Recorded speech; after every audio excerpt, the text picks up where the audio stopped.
Welcome back, folks, and thanks for joining us this morning. We're here today with Troy Lee. He is the founder and master trainer at Prodigy Athletes in Marietta, in Temecula, correct?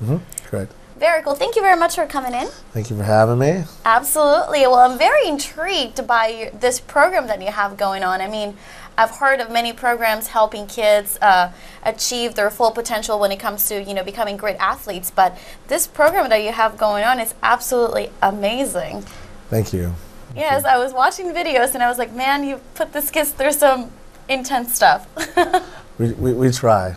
You try? And let me ask you, why did you start this program? Is there like a little story behind it? Why did you do it? We actually started 13 years ago when I was at UCLA, and I was working with some of the other community members in the LA Unified School District. And it started off as a gang intervention program.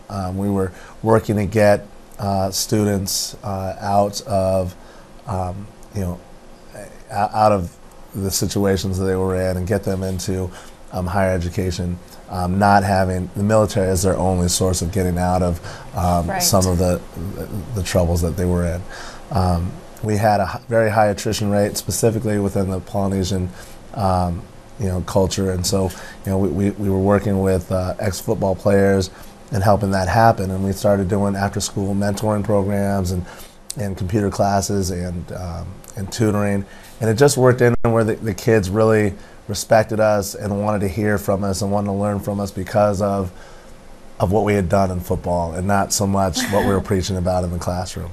So it started off as that. We started doing camps and combines, started using our network of college coaches to help these kids get out and have a higher education as an opportunity. So cool. And then you moved to Temecula and you just opened up your business. And how long ago was that?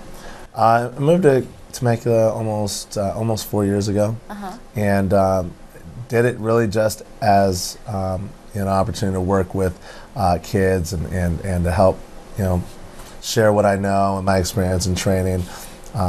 It's been something that's given back to me. I've met a lot of great families, a lot of great kids. Some of those kids are now going to be signing their letter of intent for full college scholarships and D1 scholarships. Cool. So. That's awesome. So I was reading your website, and you actually have a couple kids that were featured on on Valley News and on Scout.com. And can you tell me a little bit about on those guys? Bubba Pueo Luna, he was a quarterback at Great Oak this last year. He was featured on the Valley News article. He's actually on his official visit to Hawaii now, and will sign on February 3rd. He's a great kid. His family, I mean, his cousin is Khalil Bell, who played at UCLA and is now at the Chicago Bears.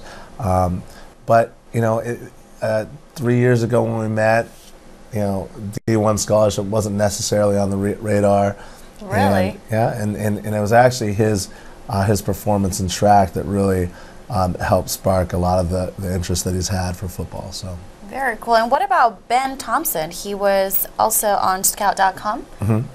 So Ben Thompson, I think, has been a phenomenal athlete since his Pop Warner and freshman days. But he's just been a tough worker. He's had a tough road. His high school, went 1-9 the last 2 years.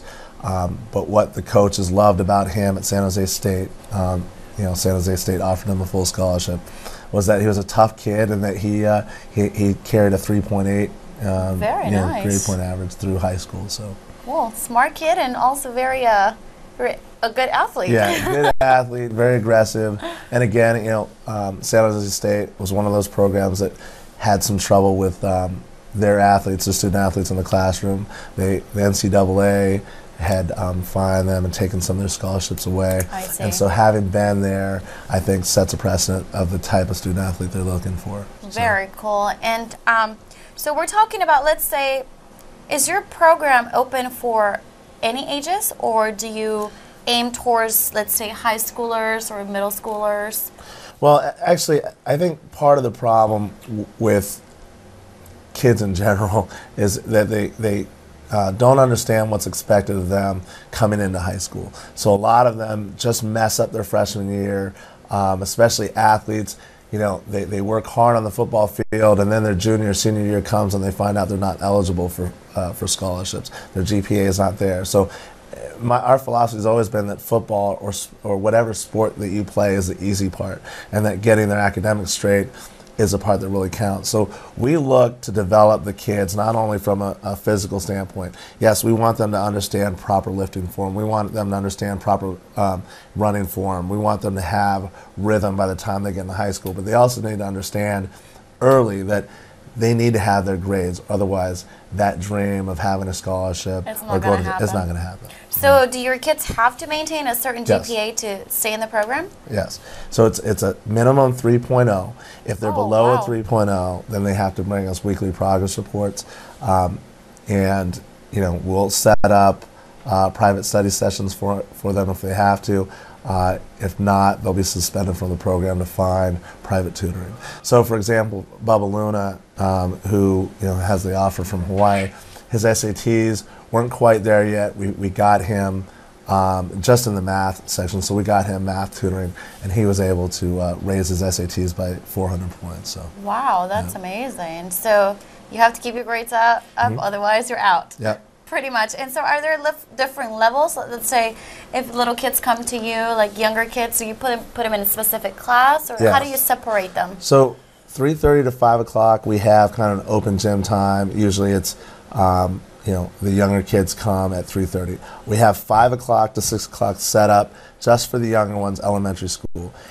As long as they're able to listen and to focus and to work, then they're fine. So six years old is generally my cutoff. Got it. But again, they have to be able to listen and they have to be able to follow directions. And then 6 o'clock to 7 o'clock are middle school, and some of our high school kids that just need a little more strength work or leadership work before they get to the elite level. And our elite class starts at 7 and 9 o'clock. Elite class, are these kids in this class, do they have to sort of test before they get in there? Yes. So they will test. They need to show that they have the leadership, they have the ability to be self-motivated. They've got to be able to follow directions, and they've got to be able to be able to compete. So very cool. So do you also go out there to high schools or to different schools to sort of go scouting for kids? No, we don't scout. I'll do, we have some great high school coaches in the area that have asked that I come out and work with some of their athletes and help develop their programs, their strength and conditioning or their speed and agility programs. So I'll do that. I don't do scouting. My one of the things I hold by now is that I will only put my name on a kid with one of our college coaches if they train with us, because right now coaches understand that when I refer someone to them, they're a great student athlete, they got the academics, they're self-motivated, they're not going to have to check them on their curfew times and worry about them in the classroom. So we've got a pretty good reputation going. They're the complete package. Yeah, and I think for the sake of our future generations coming up, we need to keep that reputation in place. Very cool. What about adults? Do you work with adults, like let's say moms and dads who want to get in shape or want to perform better if they play, softball on the weekends or football or whatever?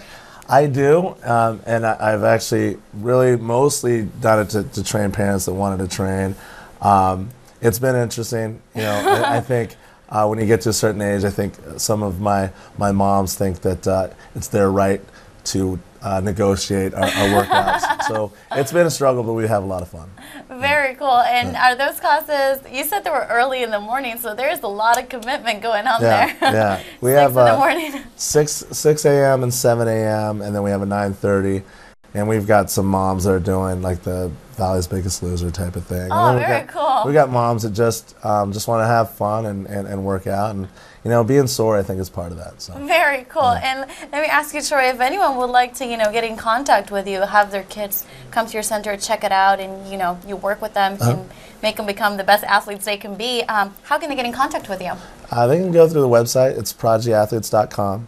And the phone number is 951-375-8180. Cool. And where